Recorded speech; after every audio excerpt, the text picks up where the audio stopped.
Une nouvelle petite étude qui fait suite à une intervention de Didier Larcé que j'ai visionné récemment, la semaine dernière, sur Grand Angle par rapport aux stratégies d'investissement.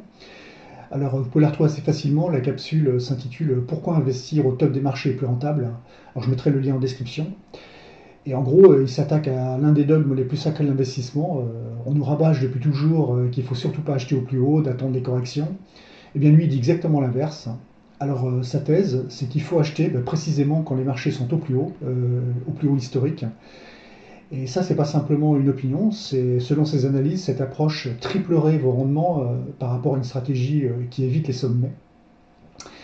Alors pourquoi Alors là, je vous invite à visionner la vidéo, mais si on fait un résumé brutal, c'est parce que selon lui, les plus hauts, c'est pas un signal de danger, mais ça correspond à un point de satisfaction maximum des investisseurs où on atteint un équilibre psychologique et où personne n'a perdu d'argent. Alors moi, bien évidemment, tout comme la majorité d'entre vous, j'imagine, c'est quelque chose qui m'a beaucoup perturbé, interpellé. Mais dans l'hypothèse où son analyse est avérée, j'ai trouvé que la méthode était terriblement simple à mettre en place. C'est ni plus ni moins qu'un DCA conditionnel, c'est-à-dire qu'avant d'appuyer sur le bouton achat, on vérifie simplement où est situé le cours. Et s'il est supérieur au plus haut historique, eh bien on achète. Enfin, je décrirai ces méthodes un petit peu plus tard. Alors aujourd'hui, ce que je vous propose, c'est de tester cette idée. On va appliquer sa méthode, acheter uniquement sur des nouveaux plus hauts. Alors on va prendre des indices, les indices majeurs, j'en parlerai un petit peu plus tard aussi. Et on va comparer ces résultats avec d'autres stratégies, le DCA classique. On va aussi utiliser une méthode avec des achats en dehors des sommets. Donc on va faire une version anti-Darcé. Et puis j'ai prévu également deux autres méthodes qui sont de légères variantes de ce qu'il propose. Et ensuite on fera une synthèse. Donc là l'objectif c'est de vérifier si cette anomalie comportementale tient vraiment la route. Ici j'ai fait un petit tableau qui synthétise les quatre stratégies d'investissement que j'ai codées dans le cadre de mon backtest. Donc au niveau de ce tableau, on a en première colonne la stratégie, la fréquence. Donc là, ce sera tout le temps mensuel, donc je n'en reparlerai pas. Ici, vous avez le signal de déclenchement de l'injection de capital, l'action à réaliser dans le cas où le signal est valide, et ce qu'on fait si le signal n'est pas valide. Donc dans la première stratégie, c'est la stratégie DCA classique. Donc dans ce cas-là, il n'y a pas de signal, c'est-à-dire qu'à chaque début de mois ou fin de mois, en fonction de la périodicité qu'on aura choisi, on injecte le même montant, un montant fixe. Donc ça c'est le DCA tout à fait classique. Ensuite la deuxième méthode c'est la méthode d'idée d'Arcé, c'est-à-dire qu'on fait un DCA conditionnel, donc là c'est à l'ATH, c'est-à-dire qu'au moment où on veut faire l'injection, on vérifie que le cours est bien supérieur au cours historique, et si c'est le cas, à ce moment-là, on injecte l'intégralité du cash accumulé, et si ce n'est pas le cas, on accumule le cash jusqu'à ce qu'on se retrouve dans cette situation. Ensuite, la troisième méthode, c'est une anti-Darcé, c'est l'opposé de ce que propose Didier Darcé. Donc je fais un DCA qui n'est pas à l'ATH, c'est-à-dire que pour que j'ai une injection de capital, il faut que le cours soit inférieur à l'ATH historique. Donc c'est vraiment l'opposé. À ce moment-là, on injecte l'intégralité du cash accumulé, et si la condition n'est pas valide, à ce moment-là, on accumule. Autrement dit, là, si on passe par un ATH, dans cette méthode-là, on accumulera le cash. Et ça, c'est une petite variante voilà, que j'ai proposée. C'est un DCA sur le Relative Time High. Donc là, je m'explique. Si je regarde juste par rapport au mois précédent, c'est-à-dire que si le cours est supérieur au cours que j'avais le mois précédent, donc qui correspondait donc à ma période d'injection, à ce moment-là, je pose l'intégralité du cash qui a été accumulé, et si cette condition n'est pas valide, j'accumule mon cash. Donc voilà les quatre stratégies qui ont été backtestées sur 30 ans. J'avais déjà réalisé un backtest entre le dollar cost average et le buy and hold ou le lump sum, donc je vous invite vraiment à aller consulter, c'est une vidéo assez complète. Comme j'avais déjà fait des visuels, je l'ai repris ici, parce que je pense que ce genre de graphique est beaucoup plus explicite qu'un tableau.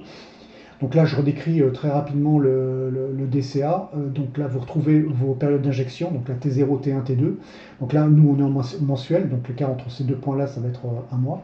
Et là, dans le cas du DCA, comme c'est expliqué dans le tableau, quelle que soit la valeur du cours, vous allez acheter, toc, toc, toc, toc, toc, et vous allez cumuler ces sommes-là qui vont ensuite évoluer en fonction du cours de l'actif sur lequel vous vous positionnez. Et ensuite, vous avez la technique buy and hold, ou la lump sum, où là, vous injectez un gros montant au tout début, et ensuite vous laissez courir. Donc, en fait, le montant injecté au départ va suivre le cours de l'actif. Alors ici, vous avez la formule mathématique qui régit ce type d'investissement, donc deux types DCA. Alors pour les explications, là encore, je vous renvoie sur ma vidéo, ou alors vous pouvez le faire à titre d'exercice, vous faites une pause sur l'image et puis vous essayez de regarder comment j'ai décomposé les différents calculs. Voilà, donc ici on arrive au cœur du sujet. Donc là, on va appliquer la stratégie proposée par Didier Darcet, c'est-à-dire d'investir lorsqu'on est sur un ATH. Donc on retrouve c'est le même schéma que ce qu'on a vu précédemment par rapport au DCA, sauf que c'est un DCA qui est conditionnel, on en a déjà parlé. Donc première période, on ne se pose pas de questions, il n'y a pas de condition, on injecte la première somme. Donc là, on peut choisir de mettre 500, 1000 euros, etc. La périodicité, on a dit qu'on était en mensuel, mais on pourrait très bien choisir une autre périodicité, mais pour mon backtest, j'ai choisi du mensuel. Donc là, on regarde si le cours actuel est supérieur au cours précédent. Donc est-ce qu'on forme un premier ATH? Oui, c'est le cas. Donc on fait l'injection de la liquidité. Ensuite, on arrive au mois numéro 2, on regarde si on est supérieur à tous les cours précédents, c'est le cas, donc on continue à faire injection. Mois numéro 3, on est toujours en ATH, donc on continue à faire injection. Mois numéro 4, on est inférieur à la TH3, donc on ne fait pas d'injection, on accumule, on garde les liquidités dans son portefeuille. Le mois suivant, on est toujours inférieur à la TH3, donc on garde la liquidité. Le mois suivant, on est toujours inférieur, on garde la liquidité. Le mois suivant, on est toujours inférieur, donc on garde la liquidité. Donc en fait, on a récupéré 4 fois la somme initialement posée. Et ensuite, le mois suivant, on s'aperçoit qu'on est supérieur à la TH3, donc on refait un nouveau plus haut. Donc à ce moment-là, on prend l'intégralité de ces liquidités et on les injecte dans l'actif choisi. Donc voilà la méthode, enfin du moins ce que j'en ai compris par rapport à ce que propose Didier Darcet. Donc ça c'est la méthode qui est strictement opposée à celle que propose Didier Darcet. Donc plutôt que d'acheter sur un plus haut, on va conserver la liquidité à chaque fois qu'on passera par un plus haut historique.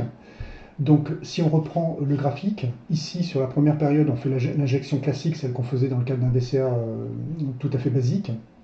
Ensuite on prend la première période, on regarde, oui on passe par un ATH, donc là suivant la méthode Didier Darcet il faudra acheter, nous on conserve la liquidité. Là, on passe encore par un ATH sur ATH2, on conserve la liquidité, ATH3, on conserve la liquidité. Sur ce point-là, donc sur la quatrième période, on est inférieur à l'ATH3, donc à ce moment-là, on récupère toutes les liquidités et on achète l'actif à ce cours-là. Ici, on continue à acheter l'actif avec ce qu'on aurait posé en termes d'argent mensuellement. Ici également, ici on passe par un autre maximum, donc là contrairement encore à ce que Didier Darcet aurait fait, c'est-à-dire qu'on aura acheté on a racheté l'actif, nous on conserve la liquidité pour le coup suivant. Ici je propose une dérivée de la méthode de Didier Darcet, c'est-à-dire que pour faire de l'injection de liquidité, je ne vais pas attendre d'avoir un maximum historique, je vais juste regarder si au moment où je veux acheter le cours, c'est-à-dire qui correspond à la périodicité, donc le mensuel que j'ai choisi, si le cours de bourse à ce moment-là est supérieur au cours de bourse correspondant à la période précédente. Et si c'est le cas, j'achète. Sinon, j'accumule. Donc là, on regarde le graphique. Ici, première période, comme d'habitude, j'achète l'actif, donc il n'y a pas de condition. Deuxième période, je m'aperçois que ce point-là est supérieur au point précédent. C'est pour ça que j'ai mis un R ici, c'est pas un ATH, un all-time high, c'est un relative time high. Donc là, c'est le cas. Donc le petit pochon, la liquidité mensuelle, le montant mensuel, avec le montant mensuel, j'achète l'actif. Ensuite, le mois suivant, je m'aperçois que le cours est supérieur au mois précédent. Pareil, j'achète l'actif. À cet endroit-là, je m'aperçois également que je passe par un maximum par rapport au cours précédent. J'achète. Ici, je tombe en dessous du cours précédent. Donc à ce moment-là, j'achète pas l'actif, je l'accumule. Ici, je suis encore inférieur au mois précédent, j'accumule l'actif. Ici, je passe supérieur au mois précédent, donc je récupère ces liquidités et je les injecte, j'achète l'actif à cet endroit-là. Ici, le RTH4 est supérieur au cours précédent, donc j'achète. Le RTH5 est supérieur au cours précédent, donc j'achète, etc. Alors comme d'habitude, pour faire mon bet, je vais m'appuyer sur deux grands indices, que sont le S&P 500 et le Nasdaq. Alors pour deux raisons. La première, c'est que c'est les indices qui sont les plus représentatifs du marché mondial et qui sont également les plus performants. Donc on voit le Nasdaq par exemple sur 10 ans a fait 400% et le S&P 500 200%. Et pour la seconde raison, c'est parce qu'ils ont des traits de caractère relativement différents. Le Nasdaq intègre uniquement des valeurs technologiques et donc a une volatilité beaucoup plus importante que le S&P 500 qui intègre tous les secteurs et qui se compose de 500 sociétés contre 100 pour le Nasdaq. Donc je pense que c'est assez intéressant de confronter ces stratégies avec des traits de caractère très différents, avec un Nasdaq nerveux et puis un S&P 500 qui est un petit peu plus mou.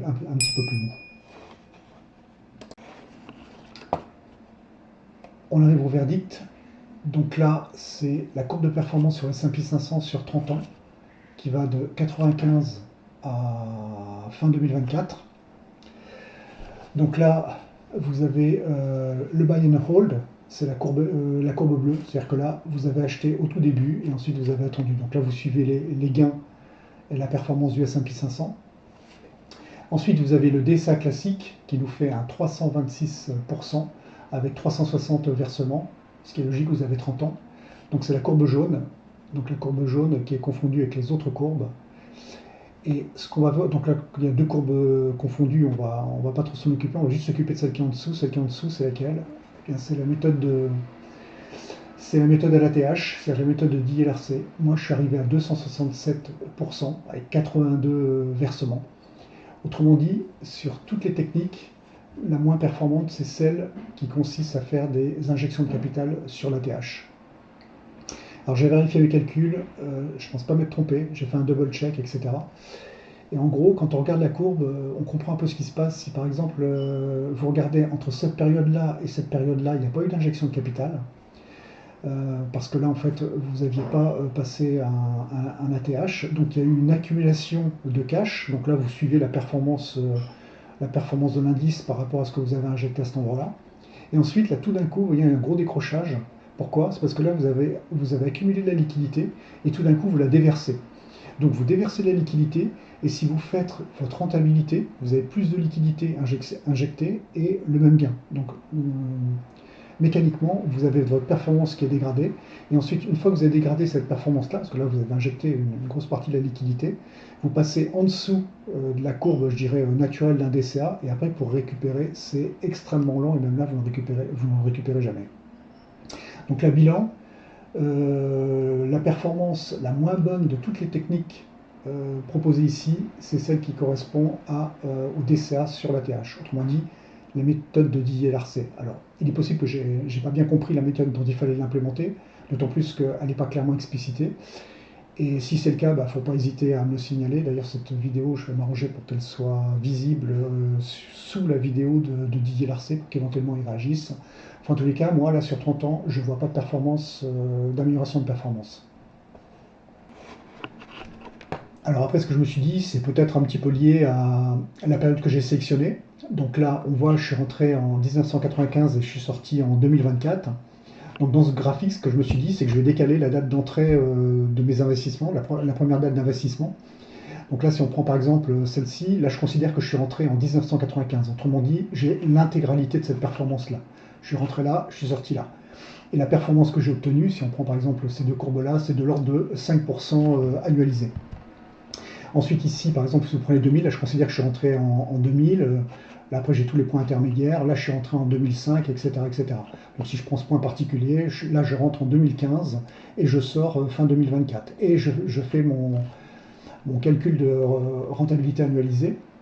Et là, on a toujours bien évidemment la courbe bleue qui surperforme toutes les autres. Alors c'est celle où on a fait du buy and hold, on est rentré au tout début et on est sorti tout à la fin. Donc il n'y a pas de DCA, quelles que soient les méthodes utilisées.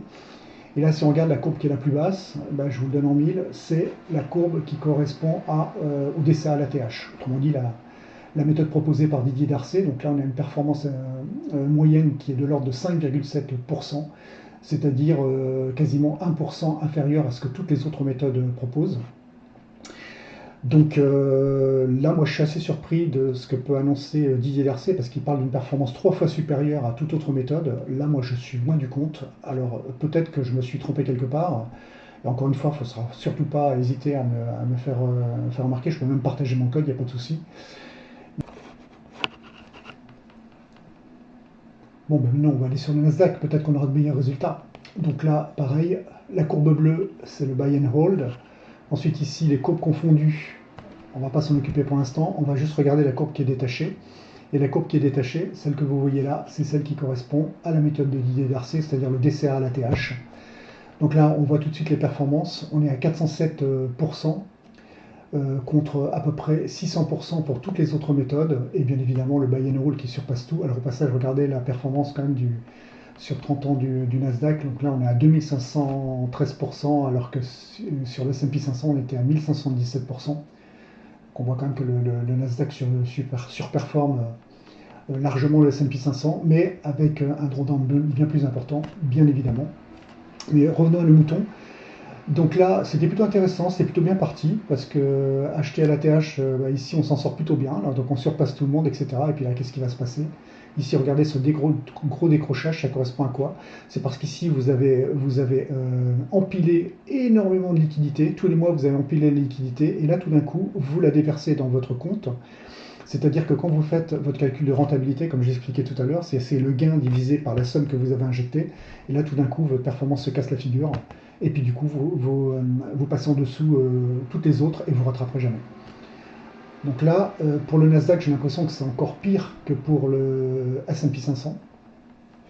Alors comme pour le S&P 500, on va calculer les rendements en modulant l'année de début d'investissement.